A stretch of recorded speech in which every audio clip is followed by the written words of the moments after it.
Olá, eu sou Lenir Nunes e estou aqui para te entregar o melhor conteúdo de carreira, para alavancar a sua carreira.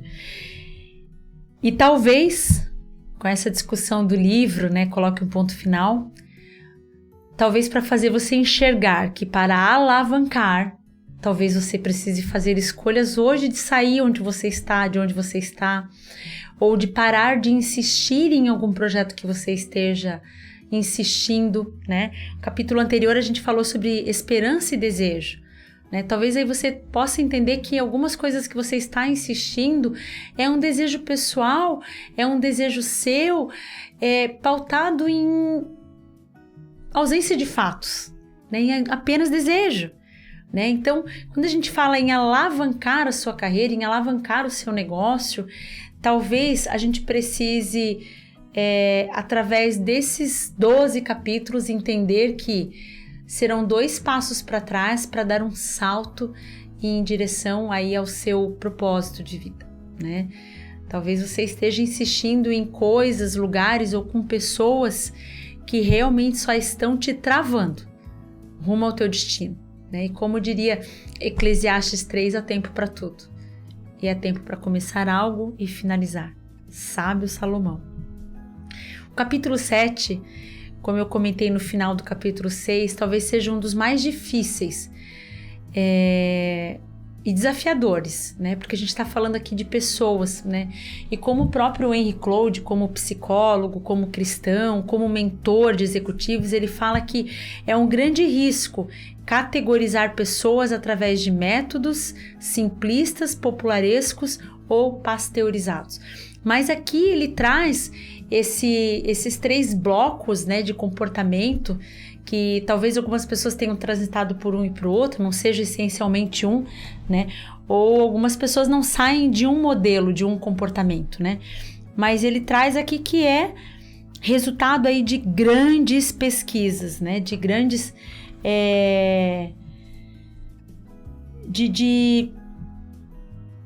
não são rótulos, não são rótulos, mas que são dados clínicos e de pesquisas observados, Então, são 3 estilos de comportamento que uma pessoa tem em determinado período ou contexto. Então, aqui ele traz um pouco que às vezes a gente romantiza algumas relações, a gente acaba criando algumas expectativas em relação às pessoas, mas quando de fato a realidade é outra. E a realidade que a gente vai trazer aqui dentro desses 3 tipos de pessoas são evidências de comportamento observado, Então, é essencial entender que nem todo mundo terá abertura ao mesmo desejo de fazer a mudança que você está tentando concretizar,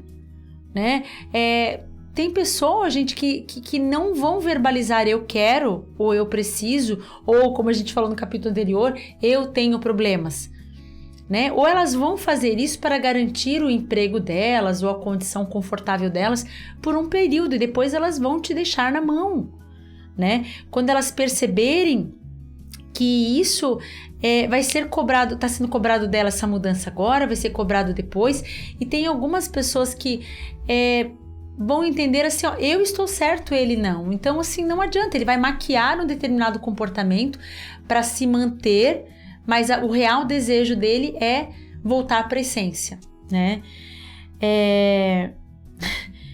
Até o autor fala, se alguém é responsável e amoroso, então tende a admitir que as outras pessoas são como ela, serão amorosas, Isso sim, se eu vivesse em Marte, mas aqui é o planeta Terra. E se você quer ter uma vida, ter sucesso na vida, nos negócios e nas relações, tem de ter êxito neste planeta, não em Marte. Nem todos assumem responsabilidade ou se preocupam com a maneira como as suas ações afetam os outros ou determinada missão. Além disso, há quem seja bem pior. Algumas pessoas, de fato, lhe fazem mal. Então, até ele comenta, se nem previsão do tempo, com tanta tecnologia, acerta 100%, como é que a gente vai acertar? O que a gente tem que entender que é a capacidade de diagnosticar coisas do caráter. Gente, o caráter, ele raramente muda, a não ser que ele tenha uma vida transformada por Deus e intencional. Do contrário, vai ser aquele marido, né, que ele vai maquiar a relação para voltar para casa, mas depois ele vai voltar à sua essência, né? Enfim, né? Vamos falar aí dos 3, que comportamentos são muito diferentes quanto ao que as motiva e aos que as mantém. Consequentemente, as formas para conseguir com que mudem também são bastante distintas. Você não pode lidar com todo mundo da mesma forma. Pessoas diferentes, em categorias diferentes, requerem diferentes estratégias. Portanto, é essencial que você compreenda rapidamente com quem está lidando e tome as atitudes apropriadas para assegurar que criará os finais necessários. Vou pegar de novo o livro da Viviane Martinello, né? Às vezes a gente pensa assim que tem que cuidar tanto da reputação ou da cadeira que a gente está ocupando, que a gente esquece de cuidar da nossa integridade, daquilo que realmente nos machuca, né? Que não nos move, mas nos estagna. Na realidade, a maioria de nós tem todas elas, podendo ser sábios em uma situação, ou contexto, ou assunto, e não tanto em outros, né? E esses rótulos não têm de ser rígidos, mas são formas úteis de identificar determinados padrões de comportamento em pessoas, em relações às quais você tem de tomar decisões difíceis. Lembrando que as pessoas não são como você. O que funciona com você não terá o mesmo efeito em todo mundo. E é imperativo que compreenda que tipo de pessoa está tentando fazer com que mude. Com essas pessoas, você precisa usar uma estratégia diferente, né? Eu brinco muito com essa questão de perfil comportamental também, né? Como o D reage, o D puro reage, o I reage. Então, e às vezes a gente tende a achar que eu ser 100% honesto com as pessoas e não cuidar do como você vai trazer isso era a forma como eu gostaria que fosse comigo. Mas será que o outro está preparado para essa honestidade? Às vezes a gente fala assim, nossa, eu tive tantos mentores que me impulsionaram, então aqui eu vou impulsionar todas as pessoas que estiverem próximas de mim. Mas será que essas pessoas querem ser impulsionadas ou está confortável elas estarem no lugar que elas estão? E aí, gente, a gente precisa reconhecer, né? Do contrário, você está entregando em um conteúdo riquíssimo para alguém que não quer mudar nem a própria caligrafia ou a forma de escrever, né? Quanto mais trazer mais conteúdo para o que se faz ou para o que se fala. Então, infelizmente, a gente precisa ajustar a régua. Quando se trata de pessoas, ajustar expectativas. Gente, isso mais do que nunca eu tô falando aqui para os meus 2 ouvidos que estão super perto da minha boca. Ou seja, tem servido muito para mim e em várias circunstâncias da vida da gente, né? Então, assim, antes de compartilhar com vocês, esse livro fala muito comigo e vem falando ao longo de todas as vezes que eu li ele, né? Então, pessoas sábias, né? Quem são essas pessoas sábias? Aqui ele traz uma história de um presidente que precisou... ele tinha uma gestão muito visionária, né? E aí ele tinha um CEO que estava lidando assim, não com o mesmo cuidado que ele tinha em tomada de decisão, né? Então, ele se mostrava até perdendo oportunidades de comunicar valores internos dentro da companhia, de se posicionar como CEO em determinadas situações. Ele não tinha tirado a casca de gerente dele ainda, né? E esse presidente, né, que ele já estava até no conselho, ele estava muito incomodado com a forma como esse CEO estava lidando, né? Ele não estava acertando. E aí ele, vou precisar chamar, eu quero muito que ele dê certo, né? Eu preciso que ele dê certo para eu cuidar aí de outros negócios da companhia e ir para um outro nível da minha gestão, né? Ele queria muito sair daquela operação. E aí ele chamou esse CEO para almoçar junto com esse conselheiro que na ocasião era o próprio Henry, né? E ele disse assim, antes de mais nada, o meu desejo é que você permaneça fazendo uma boa gestão, que não é o que eu estou vendo nesse momento. E aí ele fala assim, que o presidente iniciou a estranha apresentação de uma lista de ocasiões em que notou que o CEO não estava agindo como líder.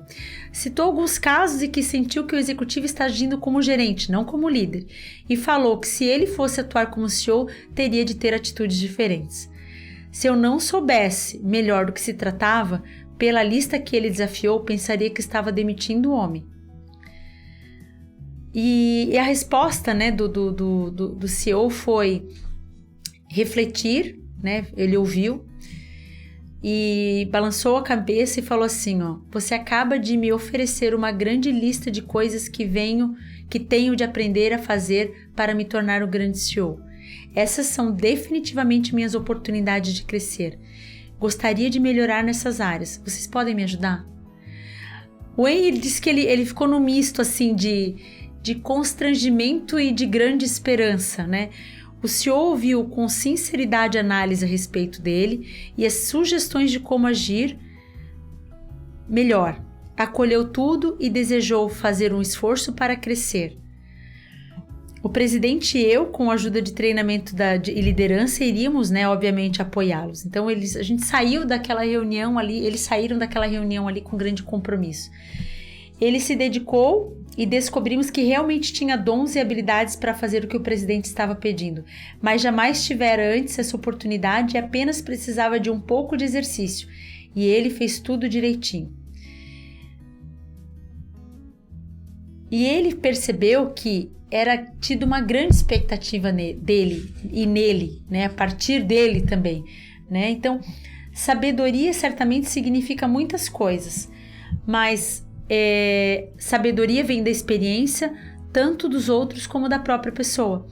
Ele ouviu, nesse caso, feedback a respeito da sua própria experiência, de seu desempenho e onde havia falhas, e colheu percepções da experiência de seu renomado presidente e do consultor, que estavam ali genuinamente para ajudá-lo, né? Ele poderia ter tido uma outra reação, né, de não concordar, e, enfim, mas ali quando a verdade se apresenta, a pessoa sábia vê a luz, a integra e faz os devidos ajustes. Pessoas sábias sempre crescerão e se aperfeiçoarão quando você está lidando com uma. Tem uma boa razão para alimentar esperança. Se algo está errado, elas podem aprender. Não rejeitam a verdade com a qual têm de se alinhar. Como se costuma dizer, elas entendem isso com o coração, sem ficar na defensiva. Sábio não significa mais inteligente ou mais brilhante, mais talentoso, mais dotado, mais carismático ou mais charmoso. A capacidade que tem de uma pessoa aceitar o feedback e fazer o ajuste, sim, é uma habilidade de uma pessoa sábia. E aí ele traz Provérbios 9:7 que diz: corrija uma pessoa sábia e ela se tornará ainda mais sábia. Aqui ele traz algumas características, né, de pessoas sábias, e elas manifestam empatia, expressam preocupação quanto às consequências de seu comportamento nos outros. Ela reconhece e ela fica triste, né, quando ela reconhece esse feedback com frases do tipo: nossa, eu não tinha me dado conta de que havia magoado você dessa forma. Não era a minha intenção, sinto muito. Ou, fico triste de ter nos prejudicado, quero poder fazer melhor. Demonstram remorso, né? Entendi, como posso melhorar e fazer melhor no futuro? Tem uma série de situações aqui que, se você quiser, posso compartilhar com você, né, características das pessoas sábias, né? Mas eu preciso que você mencione lá no nosso videozinho se você tem interesse em saber essas características das pessoas sábias, das tolas e das más, né? E algumas estratégias de tratar, se você reconheceu pessoas do teu time, diferente do que o Jack Welch fala lá no início, né? Conserte, feche ou venda.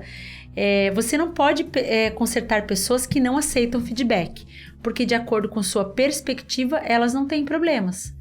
Então, se você tem pessoas desse time, no seu time, né, que você já conversou, né, e elas não acolheram e não demonstraram nenhuma pequena mudança, ou a gente vai ver como as tolas agem, né, não agiram de forma a garantir a mudança do comportamento, né? A questão chave com uma pessoa sábia é que falar ajuda, feedback auxilia. Mas com as pessoas tolas já é diferente. O tolo tenta consertar a verdade para que não tenha de se adaptar a ela, né? Então ele traz um exemplo muito clássico aqui de um profissional da área de tecnologia que tiveram um grande problema, e quando ele foi confrontado, ele sempre trazia elementos assim, ó, não, mas a área X não fez o que ela deveria ter feito. Não, fulano, aqui o nome dele é Kylie, né, que eles trazem aqui alguns nomes fictícios, mas sim, mas eu fiz a minha parte com eles. Se as provas não foram entregues, como dei a eles com o cronograma, eles deveriam ter detectado isso, né? Então aqui tem um pouco de pessoas que delargam e não acompanham as atividades onde elas estão no meio do processo, e quando não dá certo, elas terceirizam a responsabilidade. Se dá certo, né? Às vezes a gente brinca no escritório, né? Quando alguém pergunta assim, quem fez o café? Depende. Se falar que o café é bom, é uma brincadeira, mas percebam isso no trabalho e relacionado às atividades, né? Pessoas que, quando é dado feedback de um projeto, elas não acordem dizendo assim, poxa, e olha, eu achei que poderia dar errado, eu não acompanhei. Não, elas fazem mais o exercício de que eu ainda tenho espaço para passar para o outro. Eu ainda tenho espaço para dizer que o outro não fez a parte dele, né? Essa questão com os tolos, enquanto a característica chave da pessoa sábia é quando surge a luz, encarar, acolher, aproveitar e ajustar seu comportamento para alinhar-se com a claridade, o tolo faz o oposto. Ele rejeita o feedback, resiste, apresenta uma explicação que não tem a ver e nada faz para se adequar às exigências, né? Então, a razão desse profissional aqui em questão é que ele não estava assumindo o problema, né? Mesmo tendo ficado claramente que era na área dele, né? A pessoa está empenhada, tola, em não ver a verdade, admiti-la e se ajustar a ela. Sua meta é evitar envolver-se com feedback. Porque na medida que ele acolhe feedback, ele está assumindo a responsabilidade. E ele não tem capacidade de acolher o feedback e pensar assim, parte disso foi falha minha, né? Eu reconheço, né? Porque exige que ele, se ele assumir parte disso, ele vai ter que mudar. Porque eu tô acolhendo, né? Então, ironicamente, o tolo pode ser a pessoa mais inteligente da sala, né? Então, por quê? Porque ele pode ser até inteligente em dar as desculpas, né? Mas nunca em assumir erros ou falhas, né? Aqui falam ainda de algumas características, né? Começam suas respostas com bem, você, né? E fazem com que você se afaste do tema, apontando seus equívocos, né? Elas têm pouca ou nenhuma consciência ou preocupação com a dor ou a frustração que estejam causando aos outros ou à missão. Enquanto seu comportamento ou desempenho cria um monte de danos colaterais, as outras pessoas parecem ignorar isso e acham que os outros é que são o problema, por achar que existe algo errado. E é interessante porque quando a gente confronta algumas pessoas assim, a gente precisa trazer dados, né? E aí a gente traz dados e aí ela começa a trazer assim elementos do passado e aí eu falo assim, pois é, mas olha só o que se repete aqui, vamos junto perceber. E aí o que se repete era um comportamento dele. E aí ele vai tentar ir por uma outra tangente, porque não era bem dele. É porque mandaram ele fazer, ele fez porque ele entendeu que era uma expectativa do chefe, que era uma expectativa, ele não perguntou, né? Ele foi fazendo, entendendo que era a melhor forma de ele se extinguir do problema, e se desse certo, beleza, deu errado, ele vai ocupando outras pessoas, né? Seu mundo é dividido entre os caras bons e os caras maus. Os bons são aqueles que concordam com eles e as consideram boas, competentes e inteligentes. Os ruins são os que não acham que elas não são perfeitas, né? Ou seja, elas sempre esperam que o mundo exterior se altere e não eles. Como lidar com essas pessoas? Pare de falar. O problema sobre o qual quero falar é que tentar falar com você sobre um problema não ajuda. Então O que você me recomenda? Como posso lhe oferecer um feedback de maneira que você ouça ou faça algo a respeito? Né? Traga o fato e pergunta assim, e aí? Esse é um fato. O que você me recomenda? Como eu posso te ajudar a corrigir isso? Né? Algumas falas até que, em primeiro lugar, defina limites em seus próprios termos a que você se permitirá ficar exposto quanto aos danos colaterais dos tolos, né? E muitas vezes a gente precisa se proteger, gente. Se proteger, se não dá para fugir deles, se proteja, né? Esteja com mais alguém quando for conversar com ele. Até fala aqui, ó, pare de falar sobre o problema e comunique claramente que, como a conversa não está ajudando, vai tomar algumas medidas para proteger o que é mais importante para você, para a missão ou para as outras pessoas, né? Então, assim, não adianta ter argumentos, até porque se ele é muito inteligente, ele vai ter todos os argumentos, né? Um viciado, por exemplo, não está tentando arruinar a vida de outra pessoa, está apenas tentando evitar responsabilidades por seus problemas, mas pelo fato de não assumir responsabilidade, ele arruinar a vida de muitas pessoas com o dano colateral de seu vício. Certamente há consequências, mas não é só para a pessoa que as sofre, os outros também. O pessoal sofre porque todos estão trabalhando arduamente, assumindo suas próprias responsabilidades e pagando pelos resultados da negação de quem não faz isso. E aí, como é que eu resolvo? A gente omite essa pessoa, deixa ela de lado, confronta, permite que a necessidade seja, que o problema seja transferido, né? Acolhe nessa questão, não, o problema é fulano que não fez. Entendi. Mas qual é a sua ação sobre isso, né? Com esse tipo de pessoa, a única hora em que ela percebe o que está fazendo é quando começa a lhe custar também. Demitir?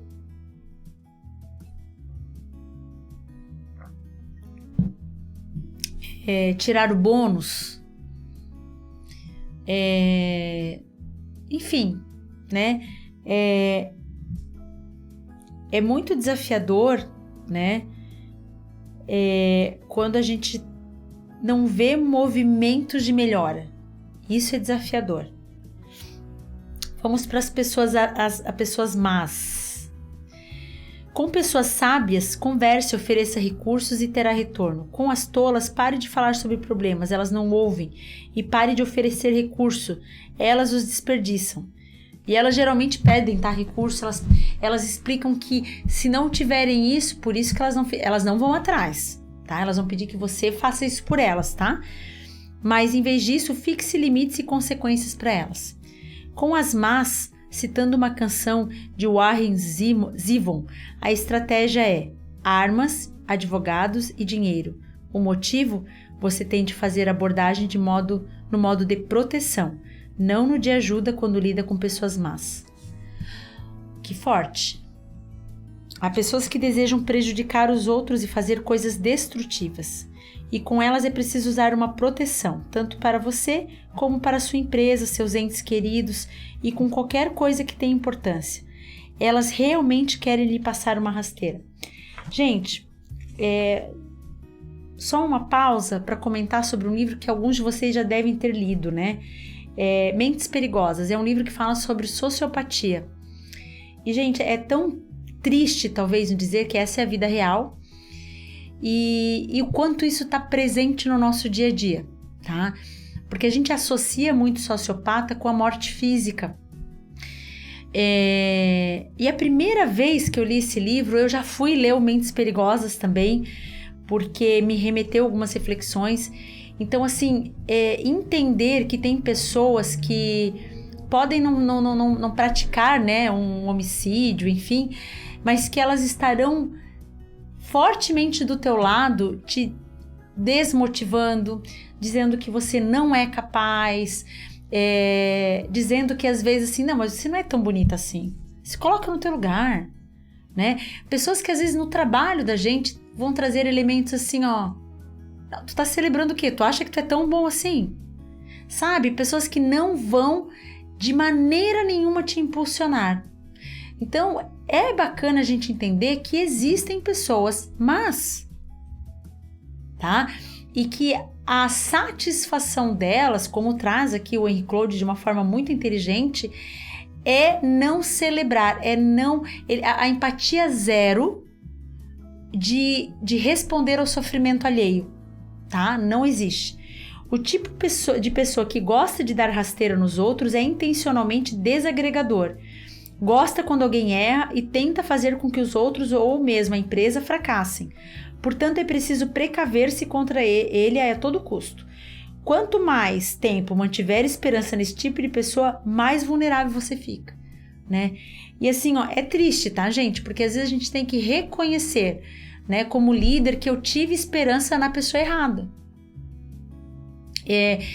E muitas vezes a gente se prejudica porque é o recado que a gente dá pro time, né? A pessoa, ela não agrega, ela desagrega, ela não contribui, ela não faz um esforço para gerar um ambiente melhor ou uma troca maior, né? Ela só desagrega, mas a gente fica com aquele sentimento assim, mais uma chance, e a gente paga um preço caro, gente. Eu já paguei um preço caro por isso. Muitas mulheres não são obrigadas a recorrer a ordens policiais de restrição porque se relacionam com homens destrutivos, né? E suas vidas estão correndo perigo de fato. Precisam criar um sólido fim necessário, sem contato nenhum, e ser protegidas por seus defensores, pela polícia ou por outros meios. Ou seja, advogados, armas, né? Ou autoridades e dinheiro. Há pessoas que querem que você desabe e destroem qualquer coisa que você tenha construído. Por muitas razões. Invejam você e querem a sua posição ou pensam que foram desprezadas. Por isso, processam você para reverter a coisa em seu prejuízo. Não espere que pessoas más mudem. Ai, que forte, gente, esse capítulo, né? Existe um padrão quando há problemas, mas não como fatos ou ocorrências isoladas. Do contrário, você pode ligar muitos acontecimentos para observar que essa pessoa cometeu um erro no grande projeto porque não se preparou ou não fez sua pesquisa. E esse é apenas mais um exemplo das muitas em que ela incorreu na mesma atitude ou fez coisas semelhantes. Não é um problema específico ou único, é um padrão que podemos reconhecer e quase contar com ele. É recorrente. Então, assim, já saber que não adianta esperar do outro. Ele não vai se esforçar, né? Agora, pensando numa organização, é aceitável isso? Uma vez, duas vezes? Qual é o impacto que isso pode gerar, né? A esperança, até ele faz, a esperança e o movimento dos pontos fortes. Um dos grandes ênfases de recente literatura gerencial tem sido a do movimento dos pontos fortes, disseminado pelo Instituto Gallup, pelo pesquisador organizacional Marcus Buckingham e outros. É uma boa mensagem. As pessoas atuam melhor quando agem a partir dos seus pontos fortes, não de suas fraquezas, e as empresas vão bem quando se asseguram de que as pessoas gastam seu tempo e sua energia fazendo aquilo que elas são boas, em vez daquilo que elas não são. E, gente, é psicologia positivista mesmo, tá? Então, assim, aquele discurso de que você tem que fazer um esforço para desenvolver aquilo que você não tem habilidade, ele deve ser reconsiderado, tá? Então, assim, um exemplo clássico, tá, gente? Falar em público é motivo de palpitação, enfim, das pessoas. Muita gente tem muita dificuldade. E às vezes eu não tenho que me preparar para falar um grande público. Talvez eu precise, como líder, me preparar para apresentar boas ideias, uma reunião, um projeto novo. Então, assim, entenda o seu gap, né? O seu gap é de falar em público, mas como que é esse desafio? Né? Eu vejo assim, algumas pessoas falam assim, eu vou dar aula porque eu preciso falar em público. Assim, não sei, como é que é o teu objetivo de vida? Qual é o teu propósito nisso, né? E fortalecer, né? Pontos fortes têm importância, então baseie suas esperanças nele, né? Aqui está outra forma de como os pontos fortes são relevantes, quando se trata de esperança. Às vezes as pessoas já estão operando em sua área forte, mas suas características de personalidade não são tão marcantes que neutralizam esses pontos. Podem ser muito criativas, mas são tão desorganizadas e procrastinadoras que você não consegue realizar um projeto com elas. Ou tão combativas que não podem ser membros de um time. Nesses casos, não é questão de mantê-las concentradas em seus pontos fortes, porque já estão. Trata-se de observar se elas vão lidar com seus problemas básicos de personalidade da maneira como abordamos no último capítulo. Se elas vão entender aquilo como vou mudar ou não, né? Se conseguir, há esperança. Se não, então procurar por outras áreas de talento pode não importar. Há uma diferença entre pontos fortes e personalidades. E aí ele faz a sugestão de um livro que eu não tenho certeza se ele está traduzido, tá? Integrity, The Courage to Meet the Demands of Reality. Harper, depois eu posso até colocar no nosso publicação também. E tudo, gente, tem a ver com a esperança. Finais necessários acontecem quando você chega a uma boa esperança. É aquele momento em que você vê claramente a realidade e sabe que tem de finalizar aquilo. Infelizmente, algumas vezes a decisão envolve pessoas e resolver quando permanecer ou não com alguém é uma das decisões mais difíceis que temos de tomar, porém necessárias em muitos contextos ao longo da vida. Era algo que a que Peter Drucker se referia como decisões de vida ou morte, para os líderes e verdadeiro também na esfera pessoal. Então, tomar decisão sobre pessoas nunca é fácil. É crucial que tenhamos critérios para quando ter esperança e quando admitir a desesperança. Se você tem esperança em alguém que está em negação, geralmente está desperdiçando tempo, energia e recursos. Ao mesmo tempo, como já vimos, pode haver esperança se você fizer a coisa certa e criar um final, ou seja, permitir que um padrão seja estancado pela implementação de alguns limites e consequências, até para você ter uma sobrevida sem tantas perdas. Por outro lado, outras pessoas podem realmente mudar quando for utilizada a abordagem certa, porque são sábias e abertas a ouvir o que você tem a dizer. Pode haver grande esperança em muitas esferas, uma vez que tenham os talentos e as habilidades para entregar o que você deseja delas. Enxergar as diferenças entre pessoas sábias, tolas e más será uma grande ferramenta para você quando tiver de tomar decisões finais.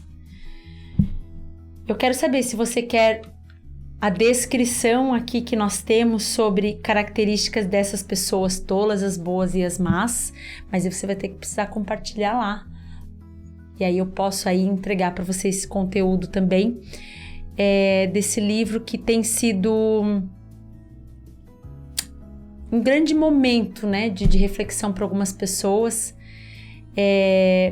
Eu gosto muito do significado da palavra metanoia, né, que traz essa questão efetiva de mudança de rota, né? Então, eu tenho ouvido e tenho ficado muito feliz, principalmente com Jesus, né? Porque Deus, ele trouxe para mim isso como um desafio de compartilhar. Há 2 anos eu sentia no coração de compartilhar e compartilhava com os executivos que a gente tem frequentemente contato, mas essa ferramenta, né, do podcast, da gente trazer um conteúdo de qualidade num ambiente bacana, foi uma resposta a um desejo muito profundo de compartilhar esse conteúdo, que pode ajudar nessa alavancagem, né? Às vezes a gente está tão estagnado e por decisões mínimas que a gente precisa tomar, né? E se for a mudança de comportamento, mas que seja mudança de comportamento para um alvo, né? Não a mudança de comportamento para atender a expectativa de um ou de outro. Você precisa ver relevância nisso. Você precisa entender que a sua atitude refletirá nas pessoas que estão ao seu redor. Então, coloque um ponto final no que não é mais necessário para a sua vida. talvez o que está te atravancando para um futuro próspero. E próspero nem no sentido de só financeiro, gente. Quem me conhece sabe que a gente fala aí de diversas áreas da vida da gente. Recursos financeiros, dinheiro, é uma consequência. Mas a gente tem outras prosperidades que definem o nosso sucesso, que não é só recurso. Então, semana que vem tem mais.